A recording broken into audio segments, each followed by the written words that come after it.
ज़ूरुल क़ुबूर, ऐ मेरी उम्मत के लोगों कब्रिस्तान जाया करो, फ़इन्नहा तुज़क्किरुकुमुल आखिरा, कब्रिस्तान जाओगे, मरे हुए लोगों की कब्रों को देखोगे, जब मुर्दा लोगों के घरों को, उनकी कब्रों को देखोगे, तुम्हें आखिरत की याद आएगी, तुम्हें अपना अंजाम याद आएगा। बिल्डिंगों में रहते हुए शायद मौत ना याद आए, बाल बच्चों के साथ हंसते खेलते हुए शायद तुम्हें मौत याद ना आए, दुनिया के पैसे गिनते हुए शायद तुम्हें मौत न याद आए, बैंक बैलेंस को चेक करते हुए शायद तुम्हें मौत याद ना आए, फेसबुक की रील्स देखते हुए शायद तुम्हें मौत याद ना आए, दुनिया की रंगीनियों में खो करके शायद तुम्हें मौत याद ना आए, लेकिन जब तुम कब्रिस्तान जाओगे तुम देखोगे कल का करोड़पति भी उसी मिट्टी के अंदर लेटा हुआ है, कल का अरबपति भी उसी मिट्टी के अंदर लेटा हुआ है, बहुत बड़ा आलिम दीन था, बहुत बड़ी बड़ी तकरीरें करता था, आज वो भी इसी मिट्टी के नीचे दफन हो चुका है, बड़ा नाम कमाया करता था, बड़ी शोहरत थी, बड़ी इज्जत थी, आज वो भी इसी मिट्टी की चादर ओढ़ के सोया है। फ़इन्नहा तुज़क्किरुकुमुल आखिरा, जब तुम कब्रिस्तान को देखोगे, जब तुम कब्रों को देखोगे तो तुम्हें मौत की याद आएगी। मौत को याद किया करो, मौत हमारी औकात हमें याद दिलाती है, मौत हमारी हैसियत हमें याद दिलाती है। इंसान को जब ये लगने लगे इस दुनिया में मैं सबसे ज्यादा सुप्रीम हूं, मेरे ऊपर कोई ताकत नहीं, कोई पावर नहीं है, मैं सबसे बड़ा पावरफुल हूं, मौत आकर के बता देती है कि इंसान तू किस खेत की मूली है। बहुत बड़ा बादशाह था फिरौन, बहुत बड़ा बादशाह था फिरौन, इतना बड़ा बादशाह था कि अल्लाह ताला का मजाक उड़ाता था। मूसा अलैहिस्सलाम से कहता था कि ऐ मूसा तू क्या मुझसे बात करेगा, ऐ मूसा तू क्या मुझसे बात करेगा, अरे तेरी जुबान में तो लुकनत है, तेरी जुबान में लड़खड़ाहट है, ऐ मूसा तू मुझसे बात करने के लायक नहीं है। मूसा का मजाक उड़ाया, अल्लाह के नबी का मजाक उड़ाया, उसने तो अल्लाह का भी मजाक उड़ाया, कहा कि ऐ हामान मेरे लिए महल बना दे, सीढ़ी लगा दे, मैं जरा झांक करके देखूं कि मूसा का रब कैसा है, मूसा का अल्लाह कैसा है। उसने अल्लाह का मजाक उड़ाया, उसने मूसा अलैहिस्सलाम का मजाक उड़ाया, उसने यहां तक का हाज़िल अनहार तजरी मिन तहती, ऐ मूसा ये देखो मैं मिस्र का बादशाह हूं और बड़ी बड़ी नदियां मेरी सल्तनत में बहती हैं, मेरे महल के नीचे से दरिया बहता है, मैं तो दरियाओं का मालिक हूं, मैं तो इन नदियों का मालिक हूं। अल्लाह ने कहा ऐ फिरौन अब तेरे गुरूर को मैं खाक में मिलाता हूं। फिरौन को कैसी मौत आई, फिरौन को अल्लाह ताला ने दरियाए कुलजुम में डुबा करके मार दिया, उसी दरिया में मूसा अलैहिस्सलाम के लिए रास्ता बन गया और उसी दरिया में फिरौन की कब्र बन गई, फिरौन डूब गया। और फिरौन जब डूब गया तो अल्लाह ने फरमाया कम तरकू मिन जन्नातिन व उयून व ज़ुरूइन व मकामिन करीम व नामतिन कानू फाकिहीन। देखो जरा फिरौन कितने बड़े बड़े महल छोड़ के गया था, कितने बड़े बड़े बागात छोड़ के गया था, कितने अच्छे अच्छे मकामात छोड़ के गया था। कज़ालिका व औरसनाहा कौमन आखरीन, आज फिरौन के महलों का हमने किसी और को वारिस बना दिया। महल फिरौन का है, बाग फिरौन का है और उसकी नहरें फिरौन की है, लेकिन आज फायदा उठाने वाले और लोग हैं। इसलिए मेरे भाइयों कभी भी अपनी ताकत पर गुरूर मत करना, ताकत तो फिरौन के पास भी थी। कभी अपनी दौलत पर गुरूर मत करना। बहुत दौलत वाला आया तो दुनिया में कारून, इस कदर दौलत थी उसके पास, कुरान कहता है कि जब वो उसके खजानों की चाबियों को अल्लाह कहता है कि बड़े बड़े पहलवान व आतैनाहु मिनल कुनूज़ि मा इन्न मफातिहहु लतनू बिल उस्बति उलिल कुव्वा, बड़े बड़े पहलवान कारून के खजाने की चाबियों को बड़ी मुश्किल से उठाते थे। खजाना नहीं, खजाने की चाबियों को, खजाने के ताले की चाबियों को बड़े बड़े पहलवान बड़ी मुश्किल से उठाते। इतनी दौलत थी कारून के पास।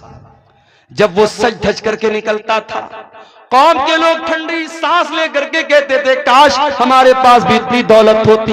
और कारून बड़े नाज से कहता था इन्नमा ऊतीतुहु अला इल्मिन, ये दौलत तो मेरी नॉलेज से मिली है, ये बाप दादा से मैंने नहीं कमाई, ये मैंने अपनी नॉलेज से कमाई है। क्या अंजाम हुआ कारून का? कारून जो अपनी दौलत पर बड़ा नाज करता था, जो अल्लाह को नहीं मानता था, जो आखिरत को नहीं मानता था, फखसफना बिही व बिदारिहिल अर्दा, अल्लाह ने कारून को भी जमीन में धसा दिया, उसके सारे खजाने को, सारे महल को जमीन में धसा दिया। मेरे प्यारे साथियों, कभी अपनी दौलत पर भी गुरूर न करना। गुरूर का अंजाम बड़ा बुरा होता है और मौत आकर के इंसान के गुरूर को खाक में मिला देती है। इसीलिए अल्लाह ताला सूरह वाक़िया के अंदर कहता है, फलौला इदा बलगतिल हुल्कूम व अंतुम हीनइज़िन तंजुरून व नहनु अक़रबु इलैहि मिनकुम वलाकिन ला तुबसिरून। मेरे बंदो, जब जान निकलने का टाइम आता है, जब रूह निकलने का टाइम आता है और तुम देखते हो तुम्हारा करीबी इंसान मर रहा है, तुम्हारा बाप मर रहा है, तुम्हारी माँ मर रही है, तुम्हारी बीवी मर रही है, तुम अपनी आंखों से मरता हुआ देख रहे हो, लेकिन तुम कुछ नहीं कर सकते। फलौला इन कुंतुम गैर मदीनीन तरजिऊनहा इन कुंतुम सादिकीन। अगर तुमको ये लगता है कि तुम्हारे ऊपर किसी का कंट्रोल नहीं है, किसी का पावर नहीं है, किसी की ताकत नहीं है, तो जरा तुम मरने वाले को मौत से बचा करके दिखा दो। मरना तो है मेरे भाई, और मौत आएगी, हम बच नहीं सकते, बच नहीं सकते हैं। हम शीश महल में भी जाके अपने आप को कैद कर लें, अल्लाह कहता है युद्रिकुमुल मौत वलौ कुंतुम फी बुरूजिम मुशय्यदा। अगर तुम शीशा पिलाई हुई दीवार, अगर तुम लोहे को पिघला करके दीवार में पैक कर दो अपने आप को, वहां पर भी तुमको मौत आएगी, मौत का फरिश्ता वहां भी तुमको आकर के तुमको पकड़ लेगा। तुम अल्लाह की पकड़ से नहीं बच सकते मेरे भाई। इंसान मर गया, अब मरने के बाद इंसान ये तमन्ना करता है, आए अल्लाह एक मौका और दे दे, मैं दुनिया में दोबारा आना चाहता हूं। किस लिए आना चाहते हो? क्या बिटिया की शादी करना बाकी था, शादी करने के लिए आना चाहते हो? क्या अपना मकान जो तुम बनवा रहे थे अभी अधूरा है, अपने मकान को पूरा करने के लिए दुनिया में आना चाहते हो? क्या अपने गांव में कोई जमीन खरीदना चाहते हो? क्या कोई मकान बनाना चाहते हो? क्या बेटे की शादी करना चाहते हो? क्यों आना चाहते हो? अल्लाह फरमाता है, हत्ता इदा जाअहदहुमुल मौत क़ाल रब्बिरजिऊन लअल्ली आमलु सालिहन फीमा तरक्तु। बंदा कहता है अल्लाह एक मौका और दे दे, मैं वादा करता हूं मैं दुनिया में आकर के नेक अमल करूंगा। आए अल्लाह अब मुझे समझ में आ गया है, अब दोबारा मैं दुनिया में आऊंगा तो मैं कोई तुझको नाराज करने वाला काम न करूंगा, कोई गुनाह का काम न करूंगा, कोई पाप न करूंगा। आए अल्लाह बस एक चांस और दे। अल्लाह फरमाता है मेरे बंदे, इन्नहा कलिमतुन हुवा क़ाइलुहा व मिन वराइहिम बरज़खुन इला यौमि युबअतून। अल्लाह फरमाता है मेरे बंदे, अब तुझे कोई चांस मिलने वाला नहीं है, जो चांस मिला था मिल चुका, जो मौका मिलना था मिल चुका। एक ही मौका मिलेगा, एक ही चांस मिलेगा मेरे नौजवान साथियों, वो चांस हमें और आपको यहां मिला है। अब इस इम्तिहान में अगर हम फेल हो गए तो दुनिया में जिस तरीके से जो लोग मुजरिम होते हैं उनको दुनिया वाले जेल में डाल देते हैं, अल्लाह ताला ने अपने मुजरिमों के लिए भी एक जेल बनाई है और उस जेल का नाम जहन्नम है। और जहन्नम कितनी खतरनाक जेल है, कितनी खतरनाक कैद खाना है, कितना खतरनाक कैद खाना है और कितनी खतरनाक जगह है। आओ जरा कुरान में इसका नक्शा देखते हैं। अल्लाह कुरान के 30वें पारे में फरमाता है, इन्न जहन्नम कानत मिरसादा लित्तागीन माबा लाबितीन फीहा अहकाबा। ये जहन्नम घात में बैठी है, ये जहन्नम प्रतीक्षा कर रही है, ये जहन्नम इंतजार कर रही है, ये जहन्नम इंतजार कर रही है किसका? अल्लाह के मुजरिमों का, अल्लाह के बागियों का, अल्लाह के कानून को तोड़ने वालों का। अल्लाह के कानून को तोड़ने वालों का ठिकाना है ये जहन्नम। लाबिसीन फीहा अहकाबा। और कोई ये ना सोचे मैं तो शिर्क नहीं कर रहा हूं, मैं नमाज नहीं पढ़ रहा हूं, हूं तो क्या हो गया, मैं शराब पी रहा हूं तो क्या हो गया, मैं हराम खा रहा हूं तो क्या हो गया, मैं कोई शिर्क थोड़ी कर रहा हूं, अरे मैं जहन्नम में जाऊंगा तो कुछ दिन जाने के बाद मैं जन्नत में चला जाऊंगा। अगर इस गलत फहमी में हो मेरे प्यारे साथियों तो याद रखो जहन्नम के अजाब की जो सजा है वो एक पल भी बर्दाश्त करने के काबिल न होगी। और अल्लाह तो कह रहा है लाबितीन फीहा अहकाबा, जहन्नम में कितने अरसे तक इंसान पड़ा रहेगा, अल्लाह का मुजरिम पड़ा रहेगा नहीं मालूम, बहुत लंबे टाइम तक जहन्नम में पड़ा रहेगा। दुनिया में जब टेम्परेचर हाई होता है इंसान को दो चीजों की जरूरत पड़ती है। राजस्थान में एक जगह है बाड़मेर, पूरे भारत में सबसे ज्यादा गर्मी वहीं पड़ती है। आप जाएंगे वहां नहीं रह पाएंगे, आप वो गर्मी बर्दाश्त नहीं कर पाएंगे। जिस तरीके से लेह और लद्दाख में 0 के नीचे पारा हो जाता है सर्दी के मौसम में और पूरे मकान और घरों में बर्फ जम जाता है, उस तापमान में और उस टेम्परेचर में हम और आप बहुत मुश्किल से रह सकते हैं, वैसे बाड़मेर की गर्मी में हम नहीं रह सकते। अभी हमारे इंडिया में 47 डिग्री की गर्मी सबसे ज्यादा मानी जाती है। अभी साइंटिस्ट लोगों का कहना है कि अगर ये गर्मी 50 तक पहुंच गई तो हालात बर्दाश्त के बाहर हो जाएंगे। और मैं एक बात अपनी तकरीरों में भी कहता हूं कि पानी की कदर किया करो मेरे भाई। ये जो पानी हम लोग बहाते हैं, फजूल बहाते हैं, सरकारी पानी आ रहा है, नल खोल दिया बह रहा है, एक बाल्टी पानी में नहा सकते हैं, 4-4 बाल्टी पानी में नहा रहे हैं, एक कपड़े को एक बाल्टी में धो सकते हैं, 10-10 बाल्टी बर्बाद कर रहे हैं। पानी को बर्बाद न करो मेरे भाइयों।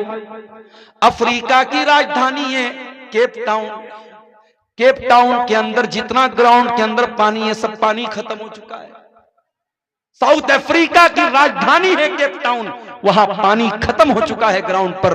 और साइंटिस्ट का कहना है कि अगर भारत में पानी की बर्बादी नहीं रुकी तो 2040 तक भारत के बड़े बड़े शहरों में, दिल्ली, मुंबई, चेन्नई, बेंगलोर में ग्राउंड के अंदर, जमीन के अंदर का पानी खत्म हो जाएगा। पानी बहुत बड़ी नेमत है, पानी का इस्तेमाल बहुत एहतियात के साथ किया। हमारे नबी की सुन्नत भी है, हमारे नबी सल्लल्लाहु अलैहि वसल्लम बहुत कम पानी में वजू कर लेते थे और बहुत कम पानी में गुस्ल कर लेते थे। हमारे यहाँ तो माशाअल्लाह नल का इंतजाम है, टोटी का इंतजाम है, खोल लिया तो लोग बेदर्दी से पानी बहा रहे हैं। मेरे प्यारे साथियों, पानी की कदर करो, पानी बहुत बड़ी नेमत है। जब गर्मी बढ़ती है तो पानी की जरूरत पड़ती है, गर्मी बढ़ती है तो ठंडक की जरूरत पड़ती है। अल्लाह फरमाता है ला यदूकून फीहा बरदन वला शराबा, जहन्नम के अंदर ना तो जहन्नमियों को ठंडक मिलेगी ना पानी मिलेगा। प्यास लगेगी पानी चाहिए, पानी भी नहीं है, गर्मी लगेगी ठंडक चाहिए, ठंडक भी नहीं मिलेगी। इल्ला हमीमन व गस्साका, उनको मिलेगा तो खौलता हुआ गर्म पानी मिलेगा, उनको मिलेगा तो पीपो मवाद मिलेगा, उनको मिलेगी तो गलीज किस्म की चीजें मिलेंगी जो ना खा सकते हैं ना पी सकते हैं। अल्लाह, ये जहन्नमियों का हाल होगा। ला यदूकून फीहा बरदन वला शराबा इल्ला हमीमन व गस्साका जज़ाअन विफाका। अल्लाह फरमाता है ऐ मेरे बंदो, हम जहन्नमियों के साथ कोई जुल्म नहीं करेंगे, कोई अत्याचार उनके साथ न होगा, ये उनके करतूतों का फल होगा, ये उनके करतूतों की सजा होगी, हम तो इंसाफ करेंगे। जानते हो दुनिया में सबसे खतरनाक तराजू जो होता है वो ज्वेलर का तराजू होता है, सोनार का तराजू होता है। हो सकता है चंदे में कुछ औरतों ने अपने जेवरात भी दिए हों, औरतें जो नाक में नथिया पहनती हैं, आप सोनार क्या जाएंगे, सोनार अपने तराजू पर नाक की नथिया को रख के बता देगा इसका वजन। औरतें कान में बाली पहनती, बड़ी हल्की होती है, उस बाली को सोनार अपने तराजू पे रखेगा, उसका वजन सामने आ जाएगा। ये दुनिया के तराजू का हाल है। अल्लाह ताला कयामत के दिन भी एक तराजू रखेगा, और वो तराजू कैसा होगा, आओ कुरान में पूछते अल्लाह ताला से। अल्लाह फरमाता है व नदउल मवाज़ीनल क़िस्त लियौमिल क़ियामह फला तुज़लमु नफ्सुन शैआ व इन कान मिस्क़ाल हब्बतिन मिन खरदलिन अतैना बिहा व कफ़ा बिना हासिबीन। हम कयामत के दिन इंसाफ का तराजू रखेंगे और कयामत के दिन किसी के साथ कोई जुल्म सितम न होगा। एक राई के दाने के बराबर भी अगर कोई चीज होगी, अल्लाह फरमाता है मेरे तराजू पर सामने आ जाएगी।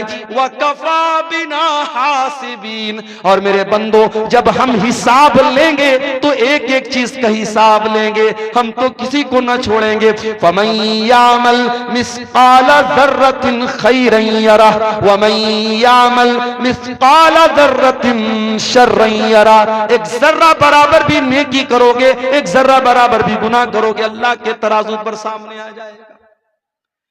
इसीलिए जब अल्लाह ताला ने कुरान में कहा कि जिसका नाम अमाल हम दाहिने हाथ में देंगे उसका आसान हिसाब लेंगे, तो अम्मा आयशा ने पूछा था अल्लाह के नबी आसान हिसाब कैसे लिया जाएगा? तो अल्लाह के नबी ने फरमाया आसान हिसाब का मतलब यह है इन्नमा ज़ालिकल अर्ज़ु, कि अल्लाह ताला के सामने बंदे का अमल पेश किया जाएगा और अल्लाह ताला बस देख करके नजरअंदाज कर देगा।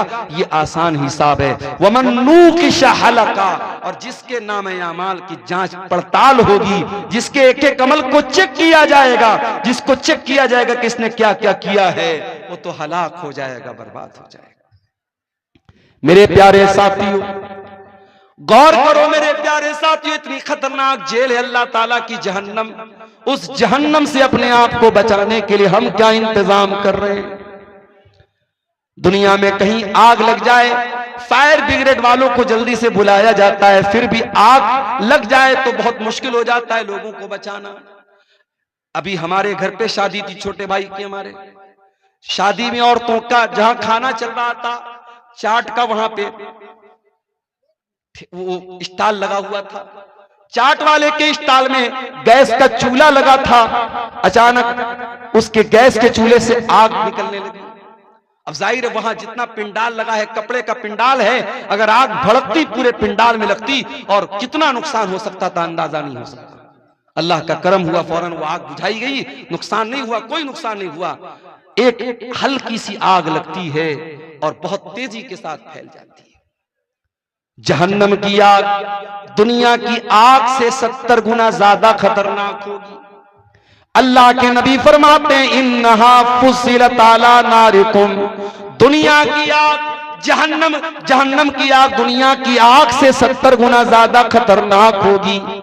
दुनिया की आग तो पेट्रोल और डीजल से जलती है, जहन्नम की आग फरमाया या अय्युहल्लज़ीना आमनू कू अनफुसकुम व अहलीकुम नारा, ऐ ईमान वालो अपने आप को और अपने घर वालों को जहन्नम की आग से बचाओ, जिसका ईंधन इंसान और पत्थर होंगे।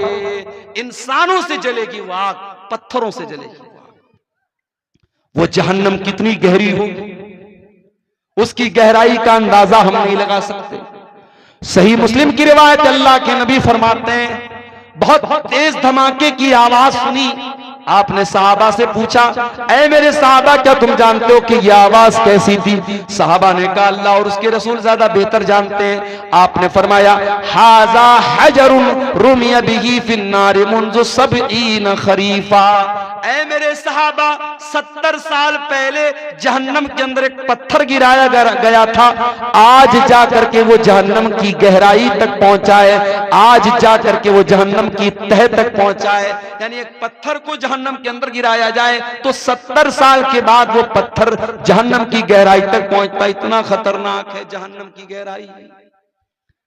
मेरे प्यारे साथियों, उस जहन्नम की आग से हम अपने आप को बचाने के लिए क्या इंतजाम कर रहे हैं?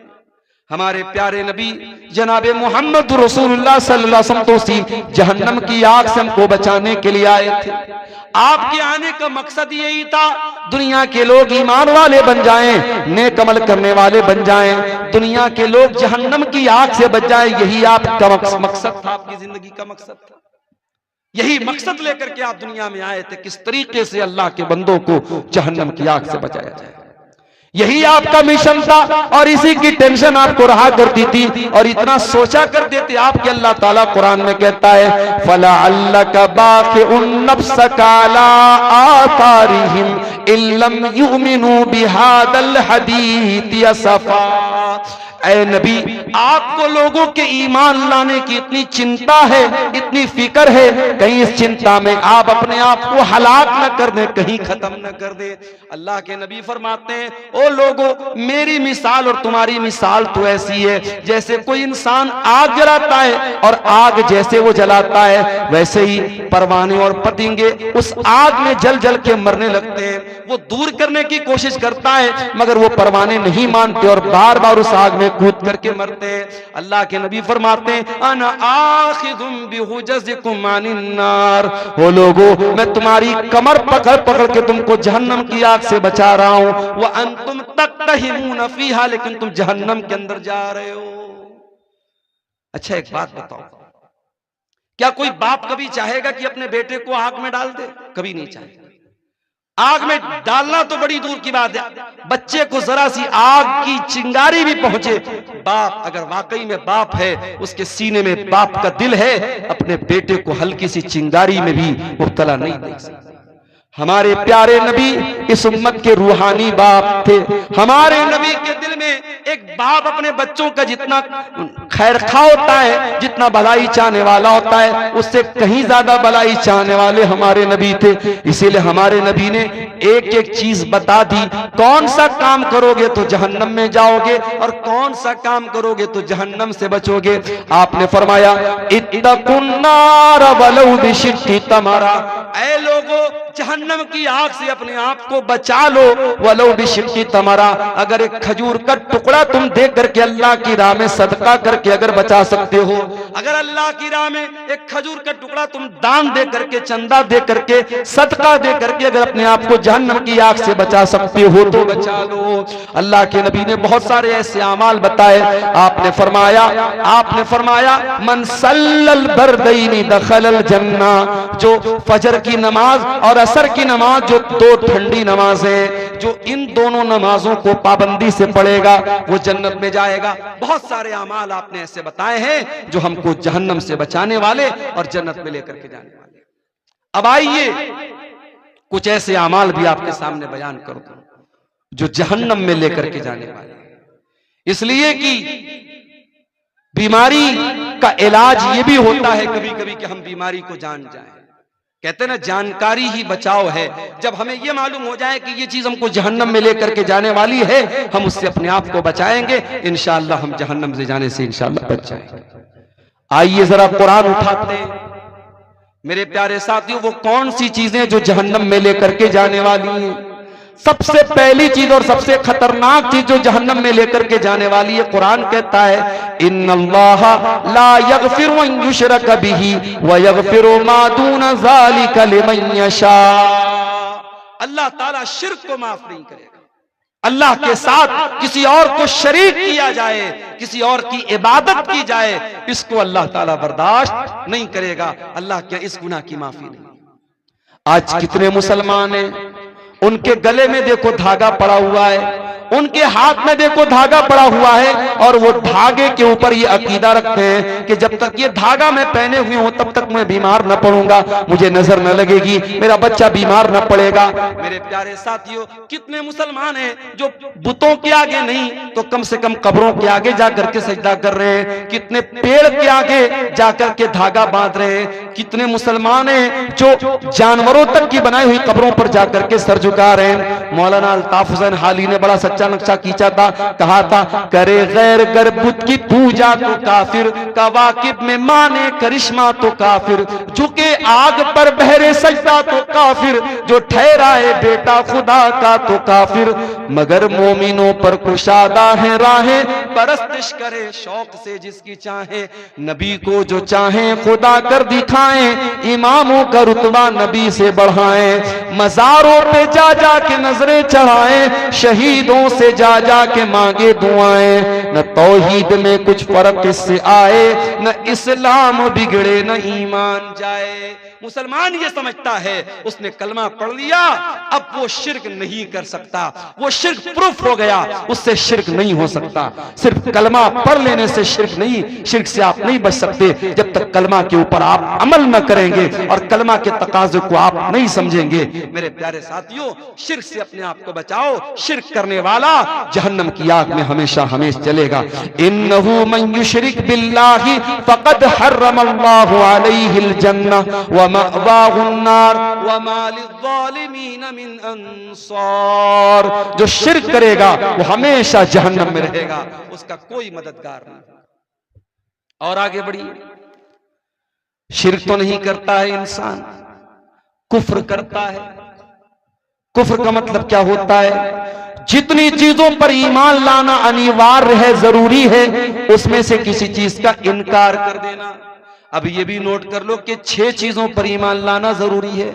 अल्लाह पर, उसके फरिश्तों पर, उसकी किताबों पर, उसके रसूलों पर, कयामत के दिन पर और तकदीर पर। ये 6 चीजें हैं जो ईमान के अरकान है, जो पिलर्स ऑफ ईमान है। इन 6 में से किसी का भी इनकार कर दे, कोई फरिश्तों को ना माने, कोई अल्लाह की किताबों को ना माने, कोई कयामत को ना माने, कोई तकदीर को ना माने, इन 6 चीजों का इनकार करने वाला काफिर है, काफिर। और अल्लाह फरमाता है वमन यकफुर बिल ईमान फक़द हबिता अमलुहु व हुवा फिल आखिरति मिनल खासिरीन। कि ईमान लाने के बाद अगर कोई कुफ्र करेगा, कोई कलमा पढ़ने के बाद इन चीजों में से किसी चीज का इनकार करेगा, तो वो बर्बाद हो जाएगा दुनिया में भी और आखिरत में। तो मेरे भाइयों, शरीयत में जितनी चीजें फर्ज है, जरूरी है, अगर उनका भी कोई इनकार करता है, मिसाल के तौर पर अगर कोई रोजा नहीं रखता है तो गुनहगार है, लेकिन अगर कोई रोजे का इनकार करता है तो काफिर है। कोई नमाज नहीं पढ़ता है तो गुनहगार है, लेकिन अगर कोई नमाज का इनकार करता है तो वो काफिर है। कोई ज़कात नहीं देता है तो गुनहगार है, कोई ज़कात का इनकार कर दे तो काफिर है। कोई हज नहीं कर रहा है ताकत के बावजूद तो वो गुनहगार है, फासिक है, लेकिन अगर हज का इनकार कर दे, हज की फर्जियत का इनकार कर दे तो वो काफिर हो जाता है। तो ये दूसरी चीज है जो जहन्नम में लेकर के जाने वाली है। और आगे बढ़िए, एक और चीज है जो जहन्नम में लेकर के जाने वाली है, अल्लाह का मजाक उड़ाना, रसूल का मजाक उड़ाना, फरिश्तों का मजाक उड़ाना, शरीयत की किसी ऐसी चीज का मजाक उड़ाना जिसका मजाक उड़ाने से इंसान काफिर हो जाता है। कभी कभी हम लोग बहुत हल्के में लेते हैं। कभी कभी मैं देखता हूं व्हाट्सएप पर मैसेज आता है, जन्नत के बारे में, हूरों के बारे में मजाक हो रहा है। हूरों का मजाक मत उड़ाओ, जहन्नम का मजाक मत उड़ाओ, फरिश्तों का मजाक मत उड़ाओ। ये इतना खतरनाक मामला है, जन्नत और जहन्नम का मजाक उड़ाने वाला अगर तौबा न करे इस्लाम से खारिज हो सकता है। अल्लाह के रसूल के दौर में कुछ मुनाफिकों ने अल्लाह के रसूल का मजाक उड़ाया। नबी को पता चला, आपने बुलवाया कि तुम क्यों मजाक उड़ा रहे थे? कहने लगे अल्लाह के नबी, हम लोग तो टाइम पास कर रहे थे, हम लोग तो टाइम पास कर रहे थे, हम तो, हमारे दिल में कोई गलत नीयत न थी। अल्लाह ने कुरान की आयत नाजिल कर दी, सूरह तौबा की, वलइन सअलतहुम लयक़ूलुन्न इन्नमा कुन्ना नख़ूदु व नलअब। ऐ नबी, अगर आप इनसे पूछेंगे कि तुम क्या कर रहे थे, ये बोलेंगे हम तो हंसी मजाक कर रहे थे, हम तो टाइम पास कर रहे थे। कुल बिल्लाहि व आयातिही व रसूलिही कुंतुम तस्तहज़िऊन। ऐ नबी, इनसे पूछो क्या तुम अल्लाह का मजाक उड़ा रहे हो? क्या तुम अल्लाह की आयतों का मजाक उड़ा रहे हो? क्या तुम अल्लाह के रसूल का मजाक उड़ा रहे हो? ला तातज़िरू क़द कफ़रतुम बाद ईमानिकुम। अब तुम कोई बहाना पेश न करना। तुम जब अल्लाह का तुमने मजाक उड़ाया, तुमने रसूल का मजाक उड़ाया, तुमने अल्लाह की आयतों का मजाक उड़ाया तो तुम काफिर हो गए। आजकल 72 हूरों पर फिल्में आ रही है बॉलीवुड की। खबरदार, ये फिल्में आपके अकीदे को कमजोर करने के लिए बनी है। और इस्लाम की, अकबर इलाहाबादी ने कहा था, इस्लाम की फितरत में कुदरत ने लचक दी है, उतना ही ये उभरेगा जितना के दबाव। इस्लाम के खिलाफ जितना भी प्रोपेगेंडा कर लिया जाए, इस्लामोफोबिया का जितना भी माहौल बना दिया जाए, हमारा अकीदा भी है और ये बात मुशाहदा भी ये बात बताता है कि इस्लाम की तबलीग रुक नहीं रही है। इस्लाम के खिलाफ इतने प्रोपेगेंडे होने के बावजूद अल्हम्दुलिल्लाह अभी भी इस्लाम फैल रहा है। और यही वो बात है जो इस्लाम के दुश्मनों को चुभती है। और कभी 72 हूरों के नाम से फिल्में बनती हैं, कभी हम 4 और हमारे 12, हम 2 और हमारे 12, इस तरीके की फिल्में बनती हैं। इस्लाम के अहकाम का मजाक उड़ाया जाता है। और अफसोस की बात यह कि बहुत सारे मुसलमान भी इस तरीके की फिल्मों को देखते हैं और प्रमोट करते हैं। मेरे प्यारे साथियों, याद रखिए, अल्लाह का, उसके रसूल का, उसकी आयतों का मजाक उड़ाना, अल्लाह की शरीयत का मजाक उड़ाना, ये इतना खतरनाक गुनाह है जो इस्लाम को इंसान से खारिज कर सकता है। हमारी बहुत सारी बहनें नकाब नहीं पहनती, नकाब नहीं पहनती। ये उतने बड़े अफसोस की बात नहीं है कि वो नकाब नहीं पहनती। अफसोस की बात यह है कि वो नकाब के ऊपर कमेंट करती हैं और कहती हैं, अरे मौलाना साहब, ये नकाब आप लोगों ने अपने मन से इसको निकाला है, इस्लाम में इसकी कोई हैसियत नहीं है। यहां तक औरतें कहती हैं, जो पर्दा से दूर भागती हैं, जो बेहया औरतें होती हैं, वो कहती हैं, अरे पर्दा वर्दा क्या होता है, इंसान का दिल पाक होना चाहिए, इंसान की नजर पाक होनी चाहिए। मेरे प्यारे साथियों, एक लड़की घर से नकाब पहन करके नहीं निकलती है, वो बहुत बड़ा गुनाह करती है। मगर एक लड़की नकाब नहीं पहनती है और साथ में वो नकाब का मजाक उड़ाती है और नकाब को इस्लाम के अहकाम में से, पर्दे को इस्लाम के अहकाम में से निकालने की कोशिश करती है।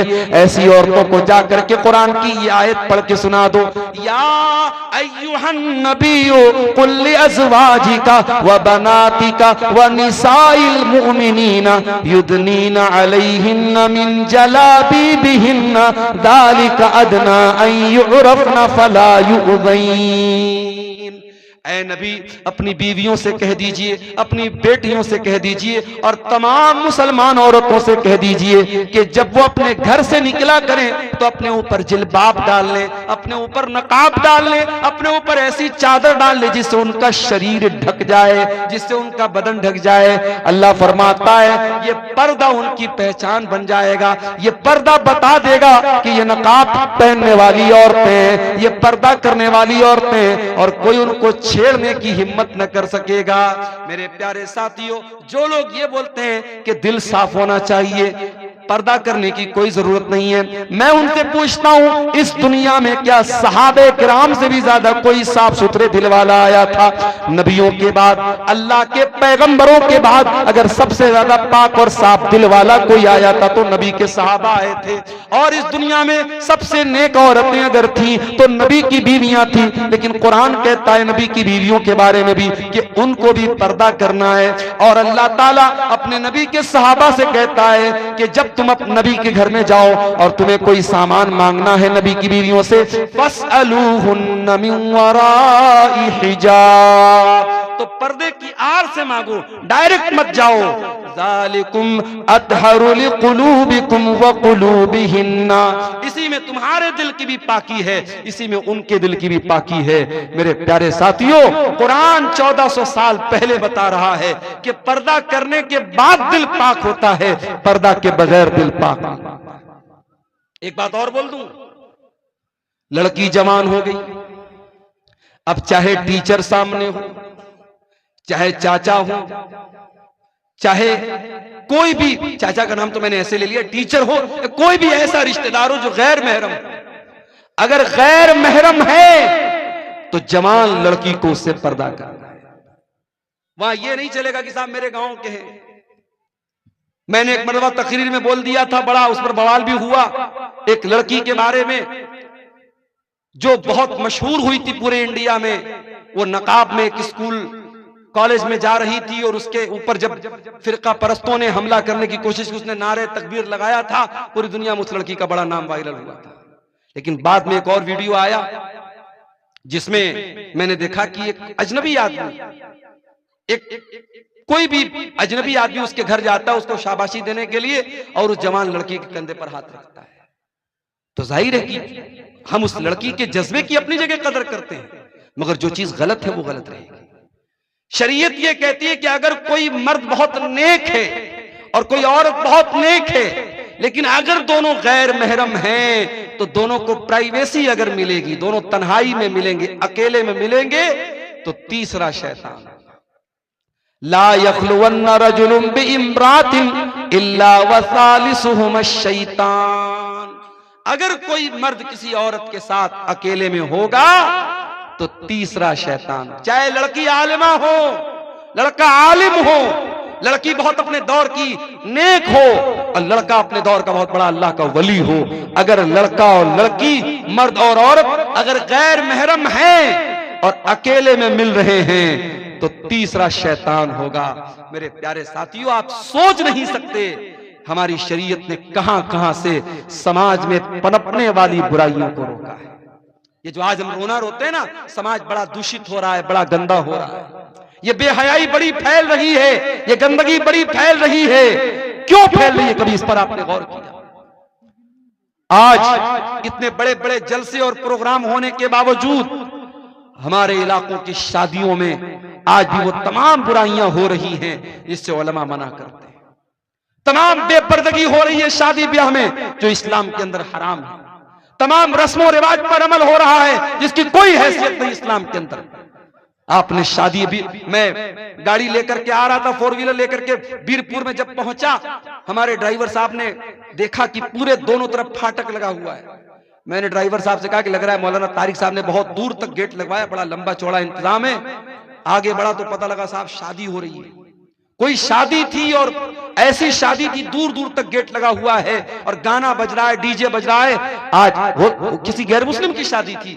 बताना ये चाहता हूं कि आज एक दिन की शादी की खुशी के नाम पर लोग लाखों रुपए खर्च कर देते हैं और गैर मुस्लिम की बात नहीं, मुसलमान भी करता है।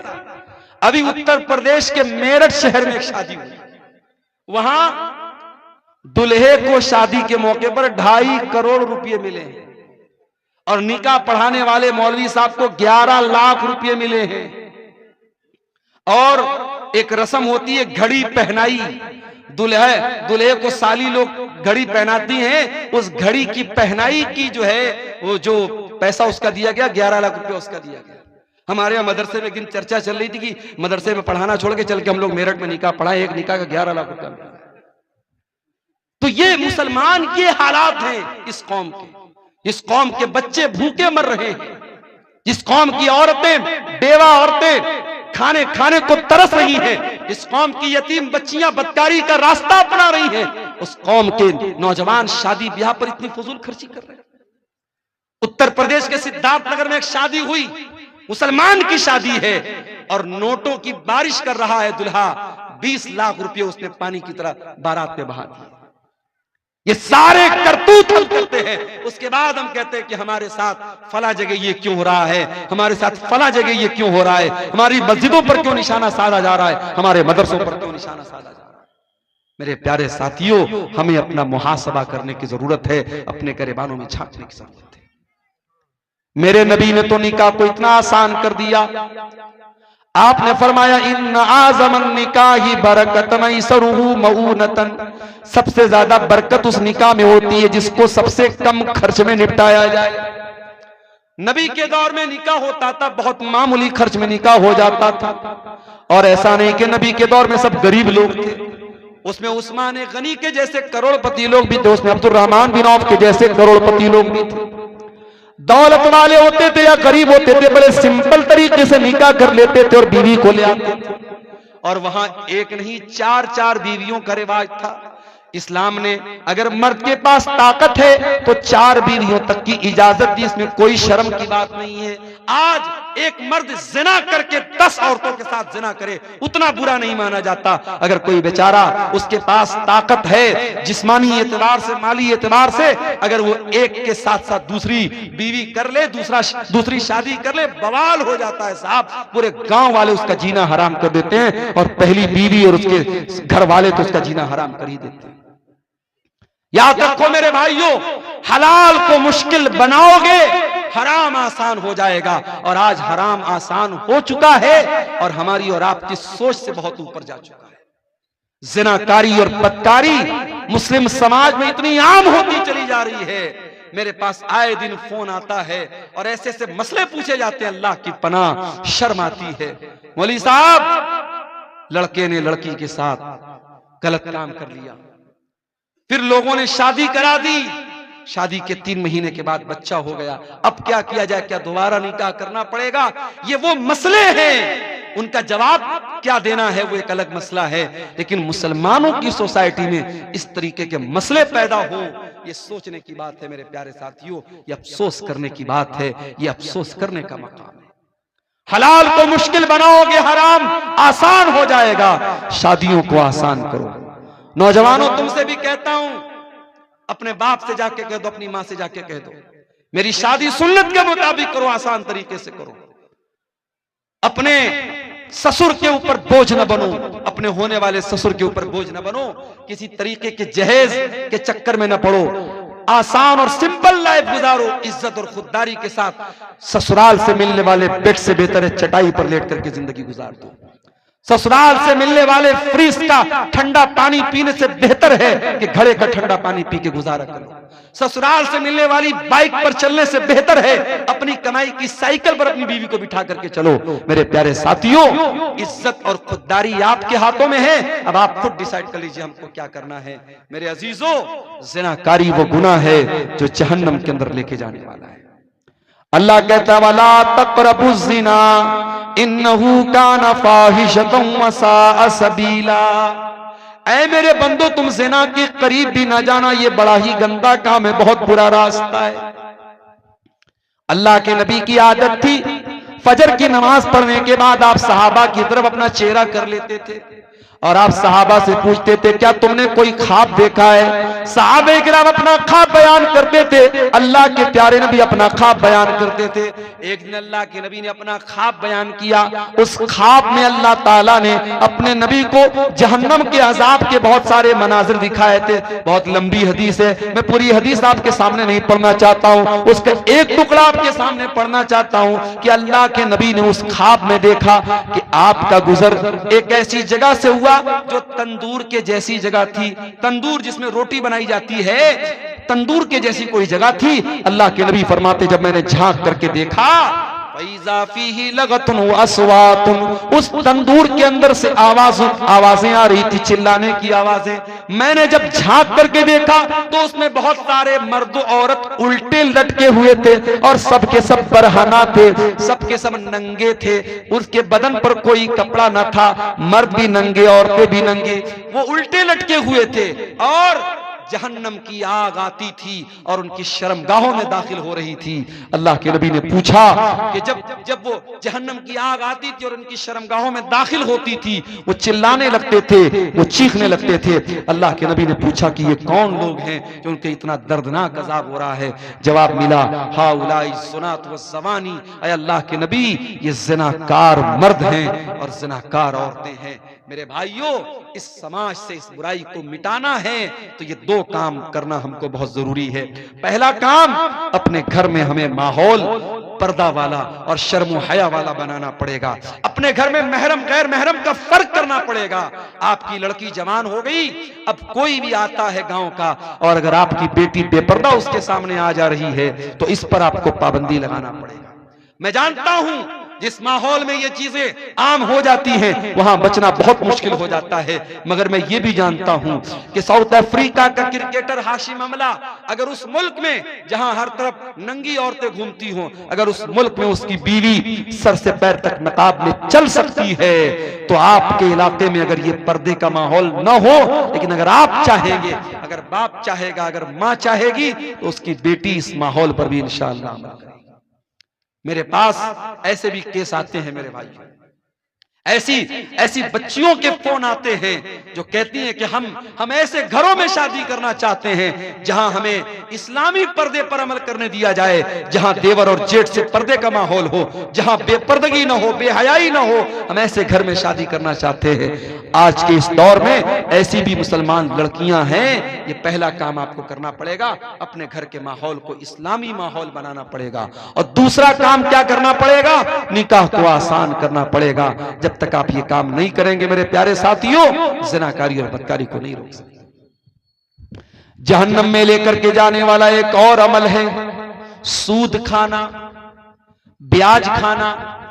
अल्लाह के नबी ने लानत की है बाकायदा, लानल्लाहु आकिल रिबा व मुकिलहु व कातिबहु व शाहिदैहि। सूद खाने वाला, सूद खिलाने वाला, सूद की गवाही देने वाला, सूद को लिखने वाला, सब पर अल्लाह की लानत हो। और कुरान कहता है फ़इल्लम तफ़अलू फ़अज़नू बिहर्बिन मिनल्लाहि व रसूलिही। अगर सूद खाने वाला अगर सूद खाने से बाज नहीं आता है, अगर ब्याज खाने वाला अगर ब्याज खाने से बाज नहीं आता है, तो कुरान कहता है अल्लाह से और उसके रसूल से जंग करने के लिए तैयार हो जाओ। आज कौन ब्याज नहीं खा रहा है? किसका सेविंग अकाउंट नहीं है? सबका सेविंग अकाउंट है, और सबके अकाउंट में, किसी के अकाउंट में 10 रुपया, किसी के अकाउंट में 100 रुपया, किसी के अकाउंट में 1 लाख रुपया। जिसकी जितनी कैपिटल है उस हिसाब से ब्याज आ रहा है। और ये तो वो ब्याज है जो सेविंग अकाउंट में मिलती है। कितने मुसलमान तो बाकायदा एफडी कराते हैं, बैंक में 1 लाख रुपया जमा कर दिया, 1 लाख पर 1,06,000 रुपया हर साल ब्याज बैंक दे रहा है। कितने बड़े बड़े पैसे वाले मुसलमान इसी ब्याज के जरिए पैसा कमा रहे हैं। माफ करना मेरे भाई, इतना बड़ा गुनाह है ये ब्याज। अल्लाह के नबी ने फरमाया कि अपनी सगी मां के साथ जिना करने से भी बड़ा गुनाह है। आपने फरमाया कि जिना के 70 सूद के 70 से ज्यादा दर्जे हैं, उसमें सबसे हल्का दर्जा ये है अय्यन की हर रजुल उम्महू, के अपनी मां के साथ इंसान जिना करे। मेरे प्यारे साथियों, सूद और ब्याज से अपने आप को बचाओ। अपने भाइयों से कहना चाहता हूं, ऐसी कंपनियों में पैसा न लगाओ, ऐसे बिजनेस में पैसा न लगाओ जो फ्रॉड है, जो जुआ है, जो सूद है। बहुत सारी कंपनियां आजकल चली हैं, कोई क्रिप्टो करेंसी के नाम से, कोई फला मेटा ओजोन के नाम से, कोई फला कंपनी के नाम से, कोई ड्रीम 11 के नाम से। ये नौजवानों आपके पैसे को बर्बाद करने के लिए और आपको जुए और सूद की लानत में गिरफ्तार करने के लिए सारी कंपनियां आई। हलाल तरीके से पैसा कमाओ, बहुत सारे पैसा कमाने के तरीके हैं। तो ये सूद और ब्याज भी मेरे भाइयों जहन्नम में लेकर के जाने वाला अमल है। अब 2-4 बातें और बयान करूंगा और जाते जाते एक अपील करके जाऊंगा। आप जानते हैं हमारे शेख तारिक साहब का ये इदारा चल रहा है और अल्हम्दुलिल्लाह 600 650 यहाँ बच्चे तालीम हासिल कर रहे हैं। इस इदारे के लिए ये जलसा हुआ है, आप इसका ताउन करते हुए यहाँ से जाएंगे। आखिरी 2-4 बातें और सुन लीजिए, फिर हम बात खत्म करेंगे। रात के तकरीबन 2 बज रहे हैं। आप जहन्नम में लेकर के जाने वाले अमल की बात कर रहा हूं मेरे अजीजों। जहन्नम में लेकर के जाने वाला एक और अमल है, और वो अमल है जुल्म करना। अगर जुल्म करोगे, अत्याचार करोगे, तो ये अमल भी जहन्नम में लेकर के जाने वाला है। अल्लाह के नबी फरमाते हैं, सही मुस्लिम की रिवायत है, सिनफान मिन अहलिन नारी लम अरहुमा।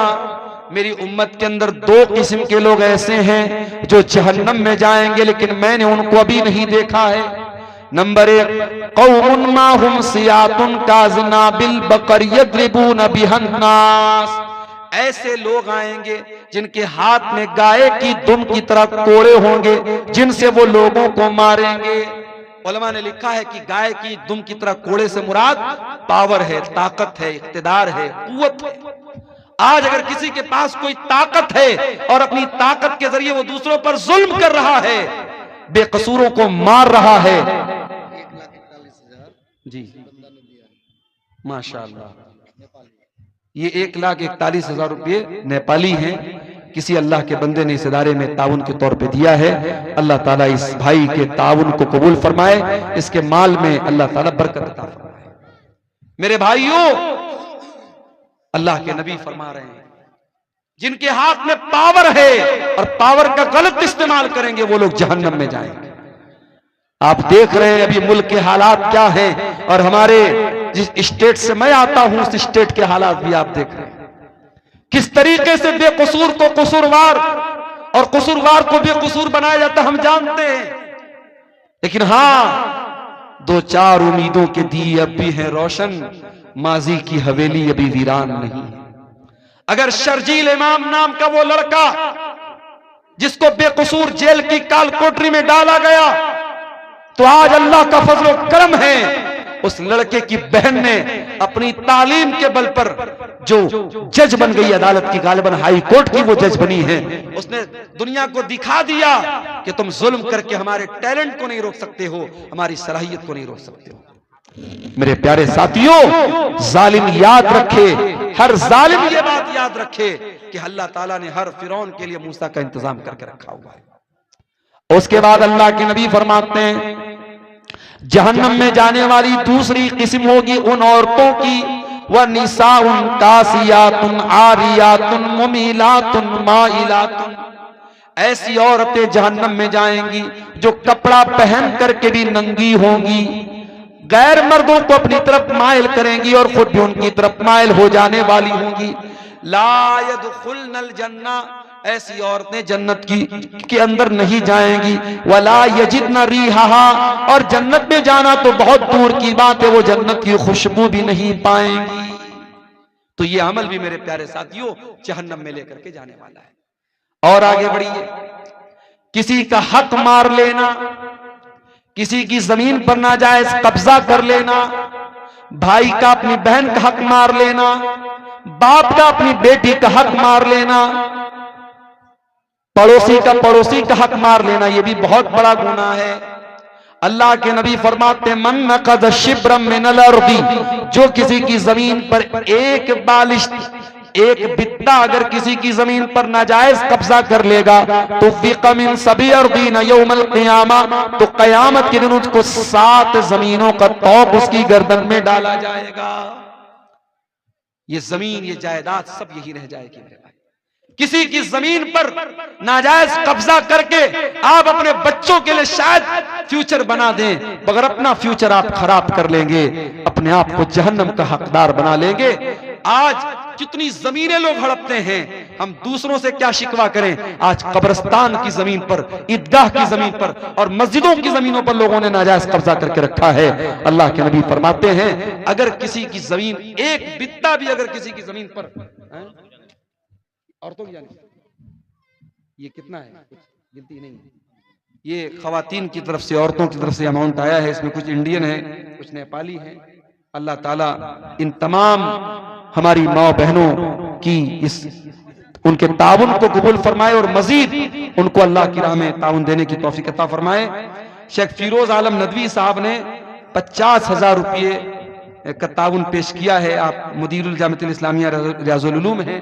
अल्लाह ताला शेख मोहतरम के इस अतिया को कबूल फरमाए, इनके माल में, इनके अहल वयाल में बरकत अता फरमाए, और हमारे वो भाई जो अभी तक इस काम में पीछे रहे उनको भी अल्लाह ताला तौफीक दे कि वो आगे बढ़ें और इस कार्य खैर में हिस्सा लें। अल्लाह ताला आप सबके ताउन को कबूल फरमाए। तो मेरे अजीजों, जहन्नम में लेकर के जाने वाला एक अमल, इंसान दूसरे का हक मारता है, ये भी एक बहुत बड़ा अमल है। और आगे बढ़िए, जहन्नम में लेकर के जाने वाला एक और अमल है, उसका ताल्लुक हमारे बदन के एक ऐसे हिस्से से है जो है तो बहुत छोटी सी चीज मगर इतनी खतरनाक है कि बड़ी बड़ी जंगें करा देती है, जिसको हम जबान कहते हैं। जबान का गुनाह भी इंसान को जहन्नम में लेकर के जाता है। अल्लाह के प्यारे नबी ने सल्लल्लाहु अलैहि वसल्लम ने एक मर्तबा हज़रत मुआज़ इब्न जबल से फरमाया, उनको बहुत सारी बातें आपने बताई, सदका के बारे में बताया, नमाज के बारे में बताया, जिहाद के बारे में बताया। फिर आपने फरमाया कि ऐ मुआज़, क्या मैं इन तमाम बातों का खुलासा तुमको न बता दूं? उन्होंने कहा, क्यों नहीं है अल्लाह के रसूल, जरूर बता दीजिए। आपने अपनी जबान की तरफ इशारा करके फरमाया, अम्लिका लैका लिसानक, ऐ मुआज़ अपनी जबान को कंट्रोल कर लो, ये सारी चीजों का खुलासा है। हजरत मुआज़ इब्न जबल ने कहा, ऐ अल्लाह के रसूल, व इन्ना लमुआखज़ून बिमा नतकल्लमु बिही, ऐ अल्लाह के नबी, क्या अपनी जबान से जो हम बोलते हैं, क्या उस पर भी अल्लाह ताला हमारी पकड़ करेगा? आपने फरमाया, ऐ मुआज़, मैं तो तुमको बहुत समझदार आदमी समझता था। ऐ मुआज़, तेरी माँ तुमको गुम कर दे। वहल युकब्बुन्नासु अला मनाखिरिहिम इल्ला हसाइदा अलसिनतिहिम, कयामत के दिन लोग अपनी नाक के बल घसीट करके जहन्नम में जाएंगे, इसी अपनी जबान की करतूतों से। ये गाली इसी जबान से बकी जाती है, किसी की इज्जत इसी जबान से उतारी जाती है। ये कसीमुद्दीन साहब हैं कोई, इन्होंने 9,500 रुपये का घेरा कद्र ताउन इस इदारे के लिए दिया है। अल्लाह ताला इनके ताउन को कबूल फरमाए। ये किसी और भाई ने भी 500 रुपया दिया है। अल्लाह ताला इन तमाम चंदा देने वालों के चंदे को कबूल फरमाए, इनकी नेकी को अल्लाह कबूल करे, इनके माल में बरकत अता फरमाए। मेरे अजीजों, जहन्नम में लेकर के जाने वाली बहुत बड़ी चीज जबान से किए जाने वाले गुनाह है। गीबत, चुगली, किसी की इज्जत उतारना, किसी को जलील करना, ये सारे काम इसी जबान से किए जाते हैं। खबरदार, अपनी जबान को संभाल करके रखो मेरे प्यारे साथियों। कहते हैं मन समता नजा, जो खामोश रहा वो बच गया। और अल्लाह के नबी सल्लल्लाहु अलैहि वसल्लम फरमाते हैं कि जो अल्लाह के ऊपर और कयामत के दिन के ऊपर ईमान रखता है, फल यकुल खैरन औ लियस्मुत, वो बोले तो अच्छी बात बोले वरना चुप रहे।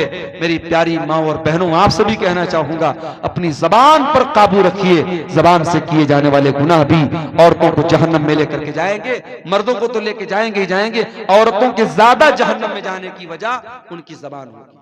और आगे बढ़िए, एक और गुनाह है जो जहन्नम में लेकर के जाता है। हर जुमा के खुतबे में हम सुनते हैं, वकुल्लु मुहद्दसतिन बिदा वकुल्लु बिदातिन ज़लाला वकुल्लु दलालतिन फिन्नार। ये एक और भाई ने 100 रुपए का ताउन दिया है। अल्लाह ताला इसको भी कबूल फरमाए। दीन के अंदर हर नया काम बिदात है और हर बिदत गुमराही है और हर गुमराही जहन्नम में लेके जाती है।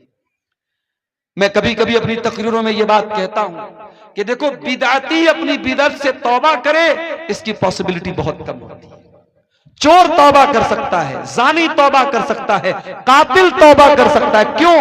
कातिल को पता है मैं गलत काम कर रहा हूं, जानी को पता है मैं गुनाह का काम कर रहा हूं, चोर को पता है मैं चोरी करके गुनाह का काम कर रहा हूं। मगर बिदाती, बिदत करने वाला अपने आप को नेक समझ करके और अपनी बिदत को नेकी समझ के करता है, इसलिए उसका तौबा करना बहुत मुश्किल होता है। इसीलिए मेरे प्यारे साथियों, बिदअती के तौबा करने की उम्मीद बहुत कम होती है, या आप कह सकते हैं कि बिदअती से तौबा की तौफीक छीन ली जाती है। इसीलिए उलमा कहते हैं कि जहां कोई बिदअत पैदा होती है वहां कोई सुन्नत खत्म हो जाती है। हमारे यहाँ बहुत सारी मस्जिदों में फर्ज नमाज के बाद इज्तिमाई दुआ होती है। जैसे ही सलाम फेरा, इमाम साहब ने हाथ उठा के दुआ करना शुरू किया और सारे मुक्तदी भी इज्तिमाई तौर पे दुआ करते हैं। जाहिर है कि ये अमल बिदात है। इनफरादी तौर पर तो इंसान दुआ कर सकता है, मगर इज्तिमाई तौर पर सारे लोग मिलकर के दुआ करें, ये साबित नहीं है, ये बिदात है। और इसका नुकसान क्या होता है कि नमाज के बाद के जो अज़कार हैं वो लोग नहीं पढ़ते और ऐसे ही उठ के चले जाते हैं। तो मेरे साथियों, बिदअत से अपने दामन को हमें बचाना है। बिदअती कयामत के दिन अल्लाह के प्यारे नबी के हाथों से कौसर का जाम भी उसको नसीब नहीं होगा। ये मजीद 1000 रुपए का ताउन एक भाई ने और पेश किया है, अल्लाह इसको भी कबूल फरमाए। अभी हमारे एक भाई ने पीछे से कहा कि कुछ लोग टाइम के पहले अजान दे देते हैं। टाइम के पहले, चाहे असर की अजान हो चाहे फजर की अजान हो, अगर जो टाइम है बहुत सोच समझ करके जंतरी बनाई गई, टाइमिंग बनाई गई है, इस टाइमिंग से पहले अगर कोई अजान देता है तो ये भी गलत है। इसी तरीके से बात जगहों पर देखा गया कि कब्रिस्तान में मुर्दे को दफनाने के बाद वहां खड़े होकर अजान दे रहे। भाई ये क्या है? कहते साहब हम अजान दे करके शैतान को भगा रहे यहां से, ताकि हमारा जो मुर्दा है उससे सवाल जवाब में आसानी हो जाए। माफ कीजिए, मुर्दे की आसानी के लिए दुआ करने का हुक्म है, अजान देने का हुक्म नहीं है। इसलिए मेरे अजीजों, आप बिदअत के हर तरीके से अपने आप को बचाइए। एक भाई पूछ रहे हैं कि रियाकारी से बचने का क्या तरीका है? रियाकारी से बचने का एक तरीका तो यह है कि आप जब भी कोई नेकी करें, इस एहसास के साथ और इस फीलिंग के साथ करें कि किसी को पता न चले, चुपके से नेकी करो। वो कहावत है ना, नेकी कर दरिया में डाल, ये एक आदत डाल लें। दूसरी बात है कि अपनी नेकी के बारे में बयान न करें लोगों से। और फिर तीसरी चीज ये है कि अगर आप रियाकारी से बचना चाहते हैं तो जिंदगी में कुछ अमल ऐसा करके जाइए जो बिल्कुल सीक्रेट हो, आपको पता हो, अल्लाह को पता। अल्लाह ताला ने कुरान करीम में अपने नेक बंदों के बारे में फरमाया, वयुतीमून अत्ताम अला हुब्बिही मिस्कीनन व यतीमन व असीरा। मेरे नेक बंदे मिस्कीनों को, यतीमों को, कैदियों को खाना खिलाते हैं और कहते हैं इन्नमा नुतइमुकुम लिवजहिल्लाह ला नुरीदु मिनकुम जज़ाअन वला शुकूरा, कि हम तुमको अल्लाह ताला को राजी करने के लिए खिला रहे हैं, हमें कोई बदला नहीं चाहिए, कोई शुक्रिया नहीं चाहिए। बस उस वक्त दुनिया को मालूम भी नहीं था कि इस नाम का कोई आदमी धरती पर आने भी वाला है। दुनिया में इंसान अपनी दौलत, अपनी शोहरत, अपने नाम पर गुरूर करने से पहले अपना वो दौर भी याद करे जब वो कुछ नहीं था। कल जुमा का दिन है, आप फजर की नमाज में अगर मस्जिद में जाएंगे, इमाम साहब सुन्नत के मुताबिक नमाज पढ़ाएंगे तो दूसरी रकात में सूरतुल इंसान की तिलावत करेंगे, सूरतुल दहर की तिलावत करेंगे। सूरतुल दहर की पहली आयत में अल्लाह ताला ने क्या फरमाया, हल अता अलल इंसानि हीनुम मिनद दहरी लम यकुन शैअन मज़कूरा। ऐ इंसान, ऐ अपनी ताकत पे नाज करने वाला, अपनी दौलत पे गुरूर करने वाला, अपनी शोहरत पे गुरूर करने वाला इंसान, तू भूल गया तेरे ऊपर एक पीरियड ऐसा भी आया था, एक दौर ऐसा भी आया था, लम यकुन शैअन मज़कूरा, तू तो कोई काबिले जिक्र चीज भी न था, कोई तुझे जानता न था, तेरा नाम किसी को पता न था, तेरे वजूद के बारे में तुझे कुछ भी पता नहीं था। फिर अल्लाह ताला ने एक हकीर पानी के कतरे से तुझे पैदा किया, रहमे मादर में अलग अलग पोजीशन में 9 महीने तक तू रहा।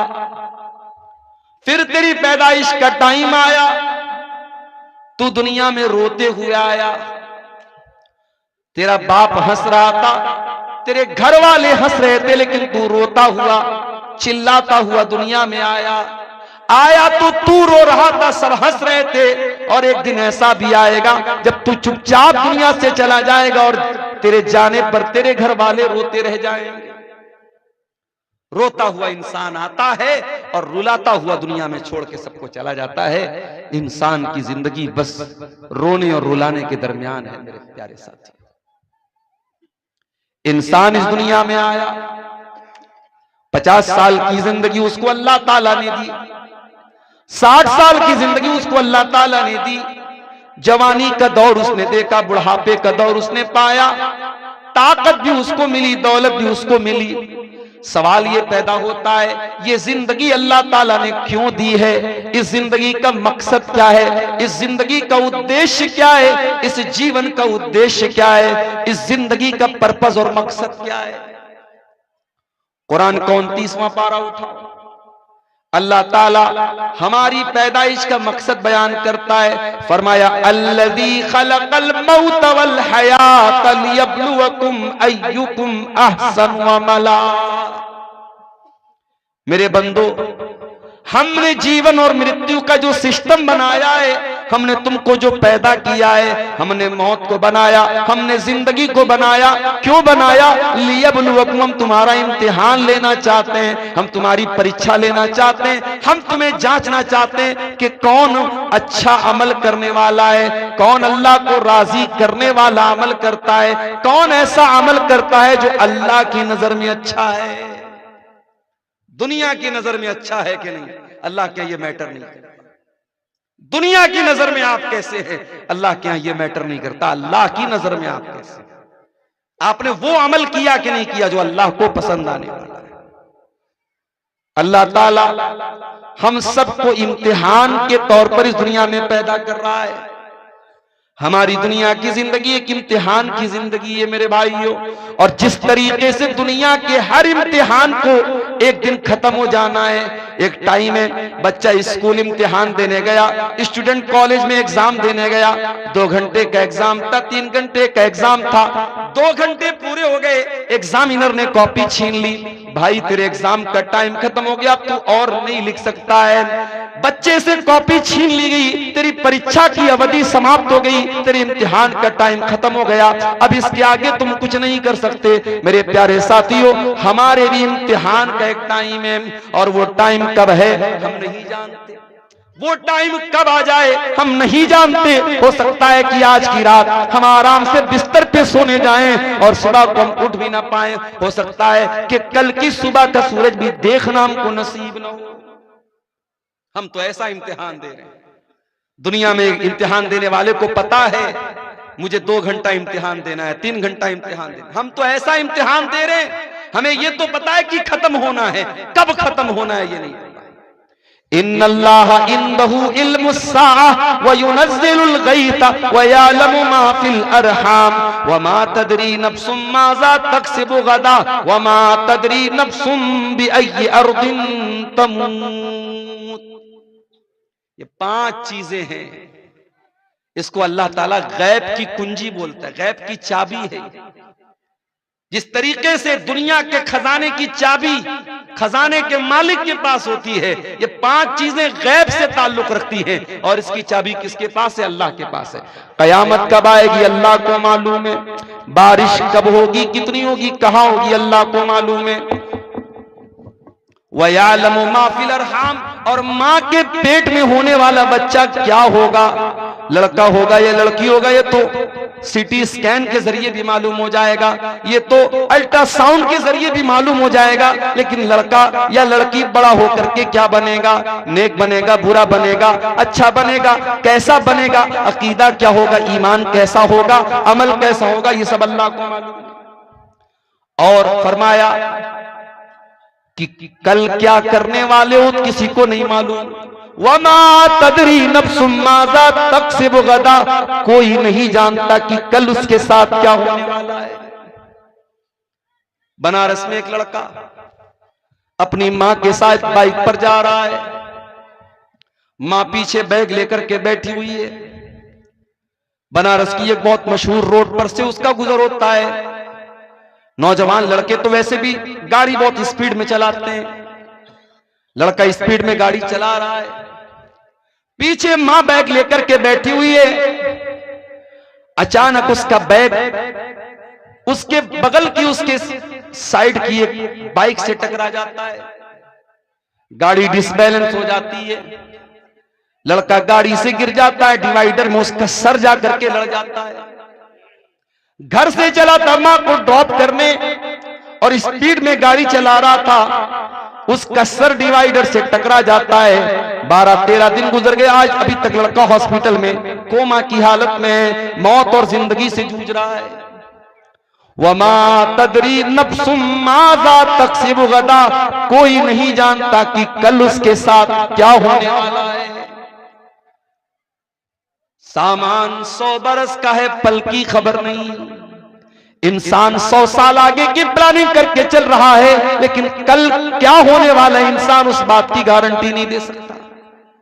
और फरमाया 5वीं चीज, वमा तदरी नफ्सुम बिअय्यि अर्दिन तमूत, कोई नहीं जानता कि वो कहां मरेगा, कब मरेगा छोड़ दो, कैसे मरेगा छोड़ दो, कहां मरेगा। बाबुआन का रहने वाला, बसमतिया का रहने वाला, नेपाल बॉर्डर का रहने वाला इस बात की गारंटी नहीं दे सकता कि मैं अपने गांव में, अपने इलाके में, अपने घर में मरूंगा। अल्लामा एहसान इलाही ज़हीर, लाहौर में बम धमाके में हमला होता है, उन जख्मी हो जाते हैं, जलसे के दौरान बम धमाका होता है, कई उलमा मौके पर शहीद हो जाते हैं। अल्लामा एहसान इलाही ज़हीर, जिनको सऊदी अरब की हुकूमत भी बहुत उनकी इज्जत करती थी, वहां की हुकूमत ने ऑफर किया उनकी बॉडी को, उनके शरीर को उनको रियाज के हॉस्पिटल में ले जाकर के एडमिट कराया गया, सऊदी अरब की राजधानी रियाज। वहां इलाज के दौरान अल्लामा एहसान इलाही ज़हीर बच न पाए, इंतकाल हो गया, शहीद हो गए। वो इंतकाल लाहौर में हुआ, पाकिस्तान में हमला लाहौर में हुआ, इंतकाल रियाज में हुआ, और फिर जनाजा मदीना लेके आया गया और मस्जिद नबी में जनाजे की नमाज पढ़ाई गई और बकी के कब्रिस्तान में दफन किया गया। वमा तदरी नफ्सुम बिअय्यि अर्ज़िन तमूत, कोई नहीं जानता कहां मरेगा, कब्र की मिट्टी नसीब होगी कि नहीं होगी, घर वाले उसकी मिट्टी दे पाएंगे कि नहीं दे पाएंगे, इस बात की भी कोई गारंटी नहीं है। मेरे भाइयों, हम और आप तो वो इम्तिहान दे रहे हैं, हमें तो ये भी पता नहीं इम्तिहान की कॉपी कब छीन ली जाए। ऐ इंसान, तू कितना नादान है, तू दुनिया में इम्तिहान देने के लिए आया है और तुझे ये भी पता है कि वो इम्तिहान हो सकता है कल खत्म हो जाए, हो सकता है परसों खत्म हो जाए, तुझे ये भी नहीं मालूम कि तेरा इम्तिहान कब खत्म हो जाएगा और कब तेरा हिसाब शुरू हो जाएगा। ऐ इंसान, फिर भी तू गफलत में पड़ा हुआ है, तुझे अपने इम्तिहान की कोई टेंशन नहीं है। इक़्तरब लिन्नास हिसाबुहुम व हुम फी गफलतिन मुअरिदून। ऐ इंसानों, तुम कितने नादान हो, तुम्हारे हिसाब का टाइम करीब आ चुका है, फिर भी तुम गफलत में पड़े हुए हो। इसीलिए हमारे नबी फरमाते हैं, जाया करो कभी कभी कब्रिस्तान, लाबितीन फीहा अहक़ाबा, ला यदूक़ून फीहा बरदन वला शराबा, इल्ला हमीमन व गस्साक़ा, जज़ाअन विफ़ाक़ा।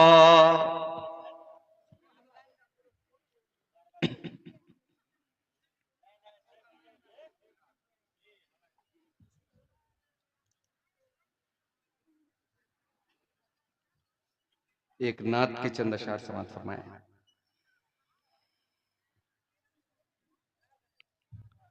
आ गए जब नबी पैरवी के लिए, आ गए जब नबी पैरवी के लिए, आ गए जब नबी रहबरी के लिए, और क्या चाहिए पैरवी के लिए। बेसते मुस्तफा नूर ही नूर है,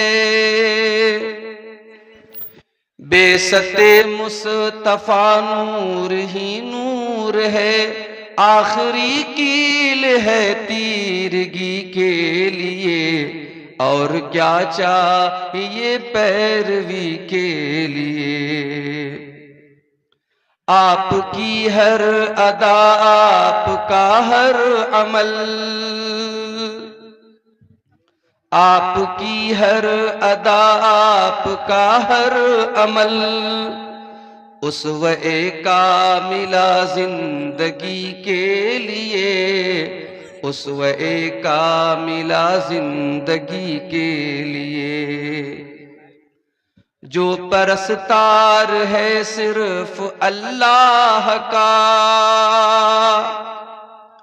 जो परस्तार है सिर्फ अल्लाह का, फिर नबी उसके हैं वो नबी के लिए, फिर नबी उसके हैं वो नबी के लिए।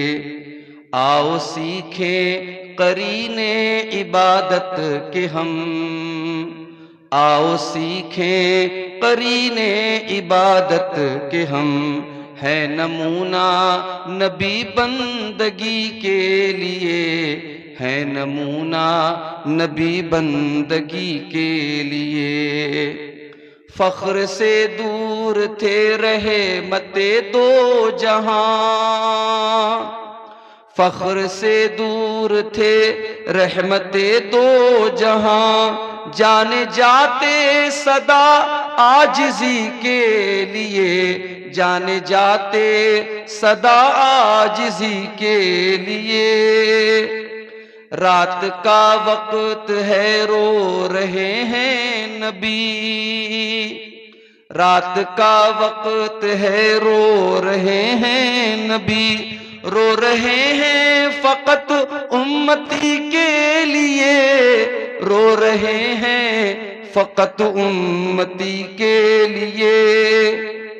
जिसके दिल में सहाबा की उल्फत नहीं, जिसके दिल में सहाबा की उल्फत नहीं, फिर कहाँ उसमें उल्फत नबी के लिए, फिर कहाँ उसमें उल्फत नबी के लिए। जामे कौसर भी किस्मत में उसके नहीं, जामे कौसर भी किस्मत में उसके नहीं। सिर्फ अफसोस है, सिर्फ अफसोस है बिदअती के लिए, सिर्फ अफसोस है बिदअती के लिए।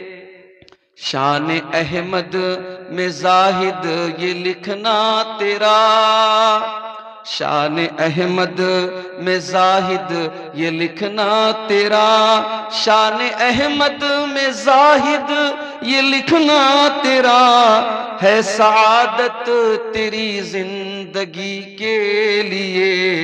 आ गए जब नबी रहे बरी के लिए, और क्या चाहिए पैरवी के लिए। सदर मोहतरम, उलमाए किराम, मोहतरम बुजुर्गों, नौजवान भाइयों, माओ और बहनों, प्यारे बच्चों, मैं बहुत ही खुशनसीब अपने आप को महसूस कर रहा हूं। नेपाल बॉर्डर के करीब बाबुआन नाम के इस इलाके में शेख तारिक मदनी हफिज़हुल्लाह की दावत पर इस अजीमुशान प्रोग्राम में आ जाने की सआदत नसीब हुई। शेख तारिक साहब ने ये प्रोग्राम तकरीबन 5 महीना पहले अप्रैल में ही तय कर दिया था। उसी वक्त मुझसे तारीख ली थी और हालात प्रोग्रामों के ताल्लुक से बहुत साजगार नहीं है, सफर के लायक अभी मेरी पोजीशन नहीं है। फिर भी चूंकि शेख का प्रोग्राम बहुत पहले से लिया हुआ था, इसलिए आ जाना जरूरी भी था।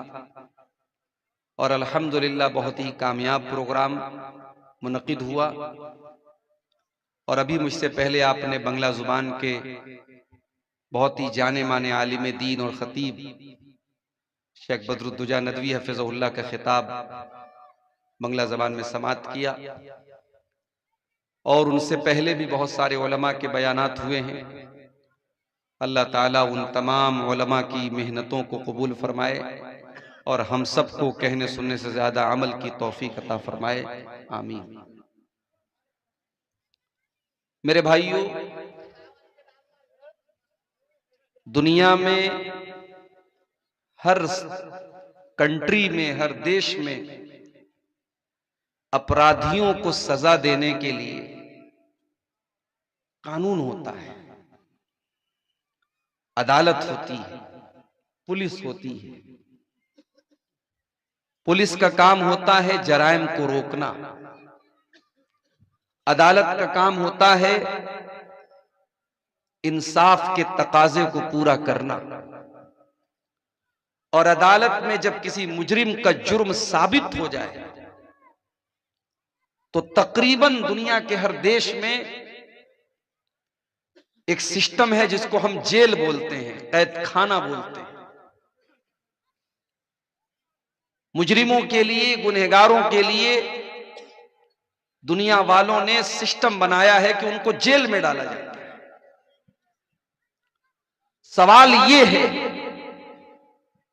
हम और आप इस दुनिया में न तो अपनी मर्जी से आए हैं, न अपनी मर्जी से जाएंगे। आज दुनिया में हमें पैसा मिल गया, दुनिया हमें जानने लगी। हमारे पास ओहदा आ गया, दुनिया हमें सलाम करने लगी। लेकिन एक वक्त ऐसा भी था जब हम दुनिया में नहीं आए थे, हमारा कोई वजूद नहीं था। अगर कोई रिश्तेदार या माँ बाप कुरान पढ़ने के लिए बोला तो बच्चा उनको खुश करने के लिए अच्छे से पढ़ते हैं और सऊदी की आवाज क्या लिखा है? सुरीली आवाज, सुरीली आवाज से पढ़ते हैं, तो ये रियाकारी है या नहीं? देखिए, कुरान को ऐसे भी सुरीली आवाज से पढ़ना चाहिए। माँ बाप को दिखाने के लिए आप पढ़ते हैं तो गलत है। कुरान जब भी पढ़ें तो अच्छी आवाज में पढ़ने का हुक्म है। अल्लाह के नबी की हदीस है, मल्लम यतगन्न बिल कुरान फलैसा मिन्ना, कि जो कुरान को गा करके ना पढ़े, गा करके पढ़ने का मतलब कुरान को अच्छी आवाज में, सुरीली आवाज में ना पढ़े, वो हम में से नहीं है। कुरान को अच्छी आवाज में पढ़ना चाहिए, लेकिन बाप के डर से पढ़ रहा है और ऐसे नॉर्मल आवाज में पढ़ रहा है तो ये गलत बात है। अच्छी आवाज में हमेशा पढ़ना चाहिए। अगर कभी बच्चे जो होते हैं, छोटे होते हैं, नासमझ होते हैं, उस्ताद के डर से कभी क्लास में पढ़ दिया तो उतना बड़ा कोई मसला नहीं है, उसको रियाकारी नहीं बोलेंगे। अगर कोई इमाम नमाज पढ़ाए और पढ़ाते पढ़ाते नापाक हो जाए, उनकी वजू खत्म हो जाती है, तो ऐसी सूरत में क्या करना चाहिए? देखिए, अगर नमाज के दौरान किसी का वजू टूट जाता है तो उसको नमाज तो फौरन तोड़ देनी चाहिए। हदीसों से जो बात साबित है वो यही है कि उसको नमाज फिर उसके आगे कंटिन्यू नहीं करना चाहिए। अब वो इमाम है तो ऐसी सूरत में वो अगर अकेला पढ़ रहा होता तो भाई चलो ठीक है, नमाज तोड़ के जाएगा, दोबारा वजू आके पढ़ेगा। तो अगर वो इमाम है तो भी वो यही काम करे। अगर उसका वजू टूट गया है तो वो नमाज के बीच में से निकल जाए और मुक्तदियों को बता दे कि ये मेरे साथ मसला हो गया, मेरा वजू टूट गया, और दोबारा आकर के वो फिर से नमाज पढ़ाए। इसलिए कि अगर नमाज के दौरान वजू टूट गया तो फिर नमाज बातिल हो गई, फिर वो नमाज उसको दोहराना पड़ेगा। हजरत उमर फारूक रज़ियल्लाहु अन्हु की शहादत का जो वाकया है कि उनके ऊपर जब अबू लुलू फिरोज ने हमला किया था तो वो गिर पड़े थे, लेकिन उन्होंने गिरते हुए अब्दुर्रहमान बिन औफ को आगे बढ़ाया और बाकी नमाज उन्होंने पढ़ाई। तो वहां मसला दूसरा था, वहां नमाज बातिल नहीं हो रही थी। यहां आपने जो सवाल पूछा है कि नमाज वजू टूट जाए, वजू टूट रहा है, तो ऐसी सूरत में फिर नमाज को दोहराना पड़ेगा। किसी और को इमाम बनाने से काम नहीं चलेगा। अगर कोई और इमाम बनेगा तो फिर शुरू से नमाज पढ़ाना पड़ेगा। वल्लाहु आलम बिस्सवाब। तो मेरे भाइयों, ये जहन्नम में लेकर के जाने वाले चंद आमाल आपके सामने मैंने बयान किए हैं, और बातें और भी हैं, लेकिन अब मैं देख रहा हूं काफी ताखिर भी हो गई और काफी लोग हमारे यहां से ठंडी की वजह से, चूंकि ठंडी भी बढ़ रही है, मैं आखिर में यही कहूंगा कि जहन्नम जैसी खतरनाक जगह से हमें और आपको अल्लाह ताला से पनाह भी मांगनी चाहिए और हमें दुआ भी करनी चाहिए अल्लाह ताला से कि हमें जहन्नम के अजाब से बचाए, और इसी तरीके से हमें वो अमाल भी करने चाहिए जो हमें जहन्नम में लेकर के जाने से बचा ले। सवाल पूछा गया कि बिदअती के पीछे नमाज होगी या नहीं होगी। देखिए, इसमें थोड़ी सी तफसील है। अगर कोई बिदअती है और आपको मालूम है कि ये ऐसी बिदअत करता है जो इंसान को इस्लाम से खारिज कर देती है, मिसाल के तौर पर कोई इमाम नमाज पढ़ा रहा है और वो कब्र पे सजदा करता है, गैरुल्लाह से मदद मांगता है, तो जाहिर है कि ये बिदअत तो कुफ्र तक लेके जा रही है, शिर्क तक लेके जा रही है। ऐसे इमाम के पीछे आप नमाज नहीं पढ़ेंगे। लेकिन अगर कोई बिदअती है लेकिन उसकी बिदअत ऐसी बिदअत नहीं है जो कुफ्र तक लेके जाती हो, तो वो बिदअती है, गुनहगार है, लेकिन उसके पीछे आप नमाज पढ़ सकते हैं। लेकिन जानबूझ करके कसदन अच्छे इमाम को छोड़ करके, मुत्तबे सुन्नत इमाम को छोड़ करके ऐसे बिदअती इमाम के पीछे नमाज नहीं पढ़े। जहां मजबूरी की बात हो, आप बाजार में जा रहे हैं, मार्केट में जा रहे हैं और कोई मस्जिद आ गई, तो वहां आप नमाज पढ़ सकते हैं। लेकिन अगर ये कन्फर्म है कि वो बिदअती जो है वो कोई शिरकिया अमल कर रहा है, तो फिर उसके पीछे आप नमाज नहीं पढ़ेंगे। अल्लाह ताला से दुआ है रब्बुल आलमीन हमें नेक अमल और अच्छी समझ की तौफीक अता फरमाए। रब्बुल आलमीन इस इदारे को, जिस इदारे की तरफ से आज का प्रोग्राम हुआ है, शेख तारिक साहब का ये इदारा है, अल्लाह इस इदारे को दिन दूनी रात चौगुनी तरक्की अता फरमाए। जिन भाइयों ने ताउन पेश किया है, अल्लाह उनके ताउन को कबूल फरमाए। जो अभी तक पीछे रह गए हैं, अल्लाह उनको आगे बढ़ करके इस कार्य खैर में हिस्सा लेने की तौफीक अता फरमाए। अल्लाह ताला हम सब की इस हाजिरी को कबूल फरमाए। आमीन व आखिर दावाना अनिल हम्दुलिल्लाहि रब्बिल आलमीन।